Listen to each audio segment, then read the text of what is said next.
shirt as I serve my brew. I'm cool with the work I do. Clock ticks in the world. Welcome back, new and returning viewers, to today's match recap, and it brings me great joy to say that the Fish have been gutted. But only just.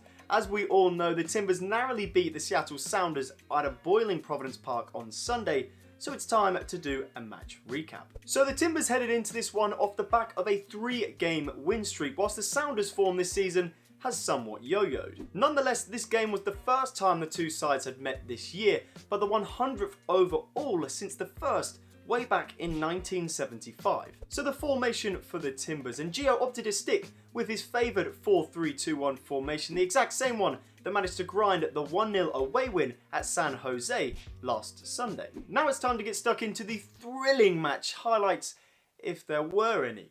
Unfortunately, there weren't that many, but I've managed to pick out a few clips that I think are worth a mention. After a few early half chances here and there, the first real talking point came in the 34th minute when Jordi Delem went diving in late on Diego Valeri to only receive a yellow card. Now, when watching this in real time, I thought it was a horrific tackle. Delem makes little to no effort to get the ball, and in my opinion, any effort that he did make clearly endangered his opponent, which means red card. If Valeri's leg was planted, it could have been his season over. As Finn aka Jeremy on Twitter said so well, they spent 5 minutes in stoppage time using VAR to look at a late tackle by Blanco, which I'll show later, but no VAR uses on this tackle by Delem. I don't even get that. What? Moving on, and just before the half-time mark came Seattle's best chance of the match, and who else could it fall for other than Mr. Seattle, Clint Dempsey. In the build-up to the goal, there was a very strong tackle by Liam Ridgewell, which cost him a yellow card, with some Sounders fans calling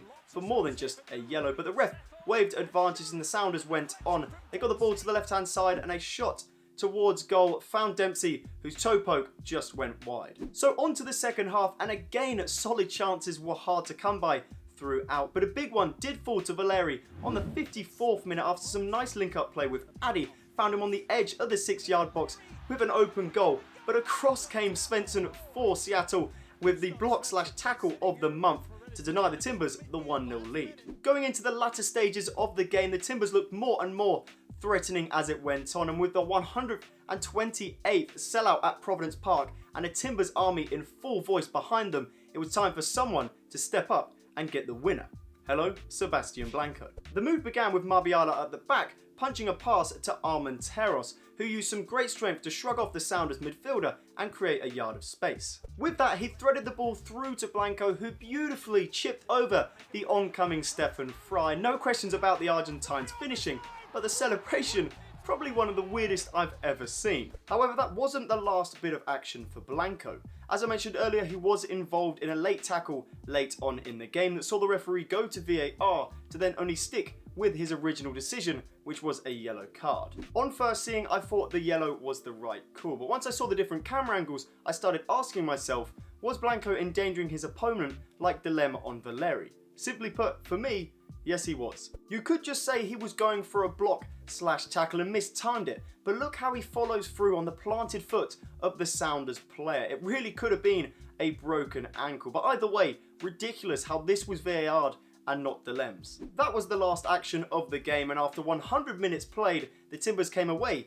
with all 3 points. This leads us on to my 3 big talking points of the game, with the first being none other than the heat. It was around 100 degrees Fahrenheit pitchside, making it almost unbearable for the fans in the stands and the players on the pitch. In my opinion, this in turn had an effect on the overall quality of the game. At times, it really felt like a training match, with players catching a breather via relaxed passing and pressing, and to be honest, do I blame them?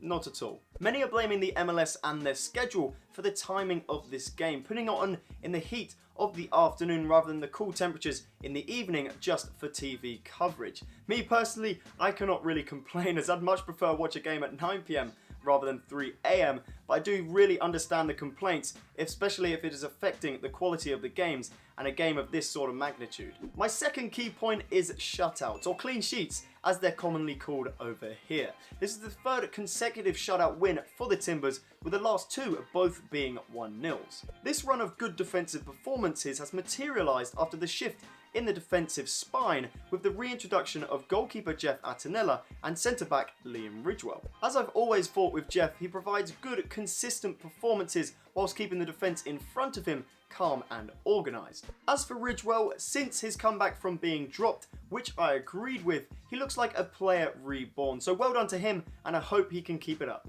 My third and final joint point is perseverance and determination. So it was pretty obvious that Seattle had set up to play for the draw with their 5-4-1 formation that was comfortable both with and without the ball and pretty damn hard to get through. Now throughout the game, Seattle did defend very well and they almost left with what they came looking for, but it was that perseverance and determination by the Timbers that led to that one final chance for Blanco to finish and give us all 3 points. This perseverance is not only a well done to the team, but also to head coach Gio, with him portraying his every game is a final mentality to the team and not being happy to settle for a draw when a win is there for the taking. Just a quick look at the stats here, and as you can see by the possession percentages, it was a pretty damn even game, but the shot stats tell a slightly different story with the Timbers looking more dangerous in attack. So that is going to do it for today's video, guys. If things kind of changed halfway through, like the lighting in the background, actually because I tried to film this earlier, got about halfway through and then had to leave to go and watch Deadpool 2 with my girlfriend. A great film, by the way.